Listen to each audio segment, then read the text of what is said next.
Pass அப்படின்ற ஒரே ஒரு வீட்டுக்குள்ள போயிட்டு வந்ததுக்கு அப்புறமா ஓவியா அப்படின்றவங்க தற்போது புகழின் உச்சத்துக்கே போயிட்டாங்க அப்படின்னு சொல்லலாங்க.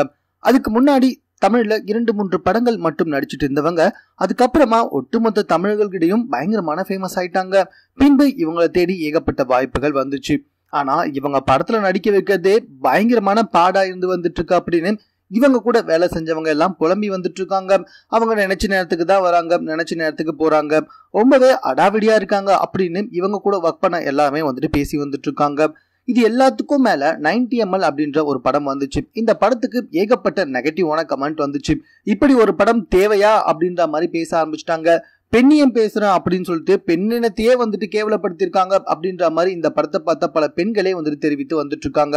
இது இப்படி போயிட்டு இருக்க இன்னொரு பக்கம் ஓவியா அப்படியே அவங்களோட ட்ராக்கை மாத்திக்கிட்டு போறாங்க. இந்த படம் நல்லா ஓடுதான் நினைச்சுக்கிட்டு தற்போது அவங்களுடைய சம்பளத்தை பயங்கரமா உயர்த்திருக்காங்களாம். இந்த படத்துக்கு 40 to 45 லட்சம் வரைக்கும் சம்பளம் வாங்கினவங்க இப்ப ஒரே அடியா 1 கோடி ரூபாய் வரைக்கும் சம்பளத்தை உயர்த்திட்டாங்களாம். பிக் பாஸ் வீட்டுக்குள்ள வெளியே வந்ததுக்கு அப்புறமா எந்த அளவுக்கு ஓவியாவுக்கு புகழ் இருந்துச்சோ இப்போ அந்த அளவுக்கு கிடையாது.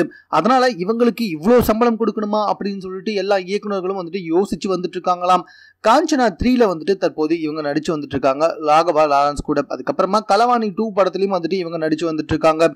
இதை தவிர மற்ற இயக்குநர்கள் இவங்க கிட்ட போறதுக்கே வந்துட்டு ரொம்பவே பயந்து வந்துட்டு இருக்காங்களாம். ஆல்ரெடி ஓவியா வச்சு படம் எடுக்கலாம் அப்படின்னு யோசிச்சவங்க இப்ப அந்த படமே தேவையில்லப்பா அப்படின்னு கைவிட்டு போனவங்களும் இருந்து வந்துட்டு இருக்காங்களாம். நாளுக்கு நாள் இவங்களோட புகழ் வந்துட்டு குறைஞ்சுக்கிட்டே போயிட்டு இருக்கு. இது தெரியாம ஓவியா இப்படி ஆட்டம் போட்டுட்டு இருக்காங்களே அப்படின்னு சொல்லிட்டு கோடம்பாக்கத்துல இருக்க எல்லாருமே வந்துட்டு பேசி வந்துட்டு இருக்காங்களாம். மேலும் இது போன்ற செய்திகளை உடனுக்குடன் தெரிந்து கொள்வதற்கும் எங்க சேனலை சப்ஸ்கிரைப் பண்ணுங்க. இது குறித்த உங்களுடைய கருத்துக்கள் எதுவாக இருந்தாலும் எங்களோட ஷேர் செஞ்சுக்கோங்க.